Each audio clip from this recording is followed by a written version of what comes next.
And who knows who broke, everyone has a theory. I know. Who broke it up? John. John did. Yeah. And he tried to pin it all on you. People know Paul McCartney as the nice Beatle, a musical genius who writes beautiful lyrics and always spreads peace. He's rarely said anything bad about anyone in public, but now, at 82 years old, Paul has finally decided to open up. And what he shared has shocked the music world. In a private, no-filter interview, Paul spoke more honestly than ever before. This wasn't about tours or hit songs. It was about real pain, deep betrayal, and the 5 famous musicians who hurt him in ways that fame couldn't fix. This wasn't gossip. It wasn't bitterness.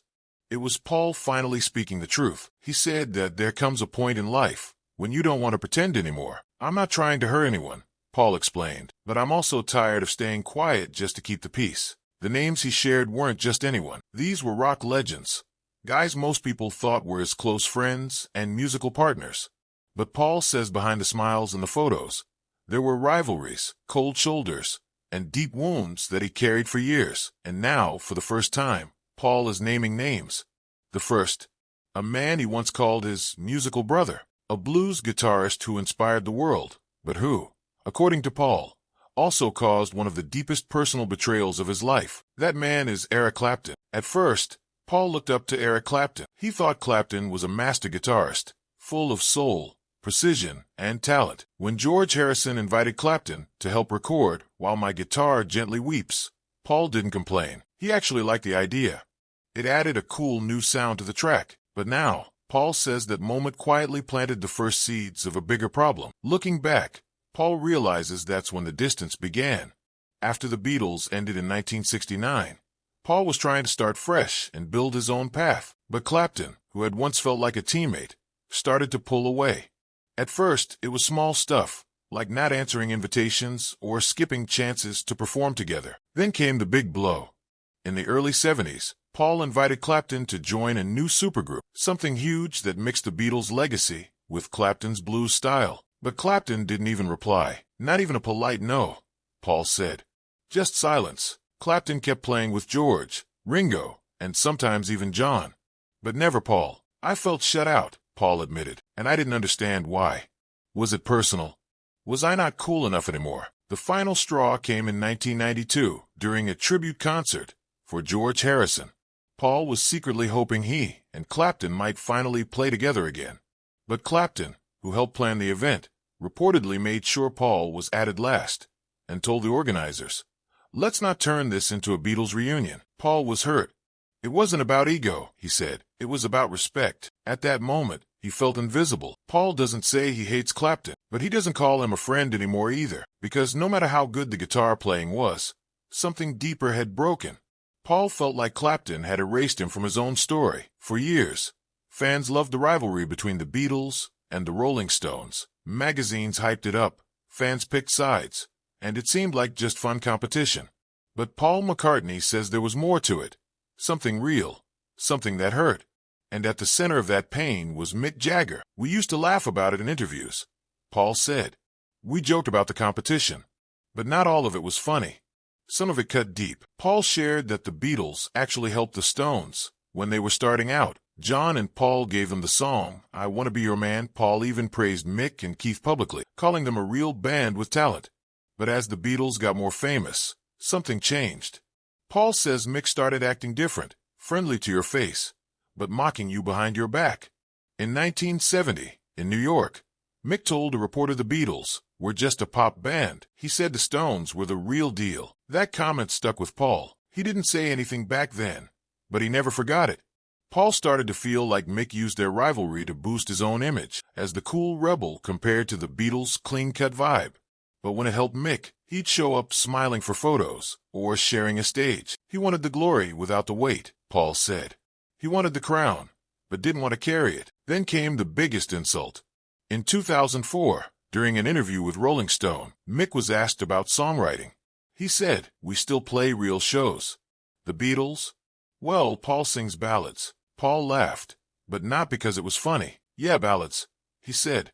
"The kind that broke records and touched millions." Things finally boiled over at a charity dinner in London. Paul invited Mick to work together on a peace song. Mick said no and told him, "One Beatles reunion is enough for a lifetime." That was it. Paul gave up trying. Mick's a great performer, Paul admitted. But it's hard to trust someone who wants to be your friend one day and your rival the next. Today, people still compare them. Paul versus Mick, Beatles versus Stones. But Paul says he doesn't see a rivalry anymore, just disappointment in a man who never played fair. Paul McCartney always had a deep respect for Bob Dylan. He loved Dylan's rough voice and poetic lyrics. To Paul, Dylan was the outsider who told the truth and didn't care about fame. But now, Paul admits that behind that cool image was someone who really hurt him. I didn't expect Dylan to be easy, Paul said. But I didn't expect him to be so cold either. Back in the 1980s, Paul had a big idea.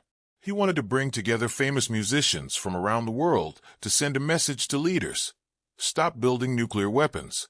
It was bold, and Paul knew it needed strong voices. So he personally reached out to Dylan. They had worked together before and seemed to share the same values. At first, Dylan seemed open, but then he kept stalling. Paul remembers their final call clearly. Dylan said, "I don't sing for politicians. You're turning protest into a product." Paul was shocked, not just by the words, but by how harsh Dylan sounded. "He made me feel like a kid with a crayon drawing," Paul said. And just weeks later, Dylan gave a radio interview where he mocked celebrity peace projects. He didn't say Paul's name, but everyone knew who he meant. Paul never fired back in public, but he felt the wound. "I thought we believed in the same things," Paul said. "Turns out, we were on totally different sides." Even after that, Dylan kept his distance. He wouldn't work with Paul again, not at tributes, not at Hall of Fame shows, not ever. There was no fight, no blow-up, just a cold silence. And to Paul, that kind of rejection hurts the most. "It's the kind that doesn't explode," he said. "It just fades away. And it makes you wonder if there was ever anything real to begin with." Out of all the names Paul McCartney mentioned, this is the one fans least expected, David Bowie. To most people, Paul and Bowie were two music giants from the same golden era. They showed each other respect, ran into each other at events, and even talked about working together. But now Paul says that under all the smiles and short chats was something more painful, a lifelong feeling of being pushed away. "David was amazing," Paul said softly, "but he kept his doors locked, even when you thought they were open." They saw each other a lot over the years, in studios, charity events, and award shows. They posed for pictures and had small conversations. But every time Paul tried to build something real, Bowie would vanish. I'd send him a demo. He'd say maybe, then nothing. Weeks would pass. "Sometimes I wondered if I had imagined the whole thing," Paul said. In the early 90s, Paul came up with a big idea for a concept album that brought together legends from different music styles. He sent out personal invites to 5 musicians. Bowie was one of them. But Bowie never answered. Later, Paul found out through a mutual friend that Bowie had brushed off the idea, calling it Paul's retirement fantasy. Whether or not that was true didn't matter. It still hurt. "With David," Paul explained, "I always felt like I was reaching out but never quite got through. He'd smile and charm you, make you feel welcome.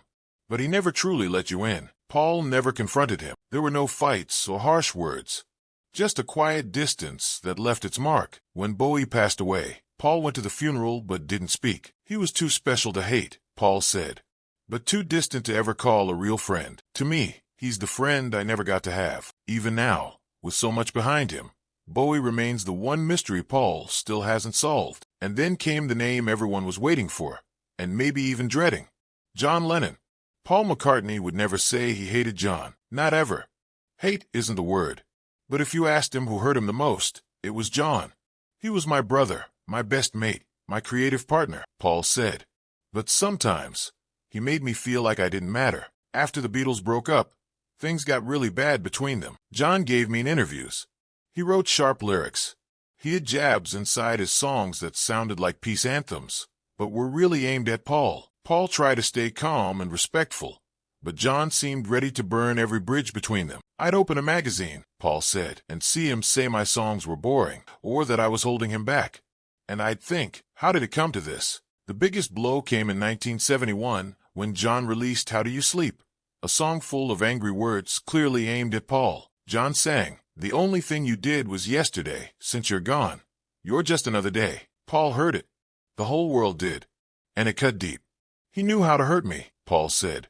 "He knew the soft spots in my heart, and he used them. But Paul never struck back, not with interviews, not with music. He stayed quiet and waited. Eventually, things got better slowly. They started talking again, writing, laughing. They were beginning to heal. Then one night John was gone. Just like that. Paul still carries that weight. Not the fame, not the band, but the friendship. He hurt me more than anyone else, Paul admitted. But I loved him more than anyone else, too. That's what made it so hard, because forgiveness is easier when there's still time. But time ran out, and Paul was left with silence. When Paul's confessions came out, the internet went wild. Headlines read, "Paul names names," and rock legends who hurt him most. Fans were stunned. Some admired his honesty. Others asked, why now? Why name Lennon? For years, Paul had stayed quiet. Now it felt like he had dropped a bomb. Twitter, Reddit, and YouTube lit up with theories, old interview clips, and titles like Paul versus Mick or What Dylan Really Said. Conspiracies swirled. Was this a warning? A lead up to a memoir? But one thing was clear. Fans felt something real. The heroes they grew up with suddenly looked more human. And maybe that was Paul's point, to show the truth behind the image. Paul didn't speak to blame or attack. He spoke to find peace. For 60 years, he stayed quiet, chose kindness, and avoided drama. But now, at the twilight of his life, he's done pretending. I'm not angry, he said. But I was hurt. This wasn't revenge, it was release. A way to be honest after a lifetime of silence. He didn't take away from those legends. He just gave himself space. Because even icons need to be heard. And now, finally, Paul McCartney has spoken. Not with a melody, but with truth.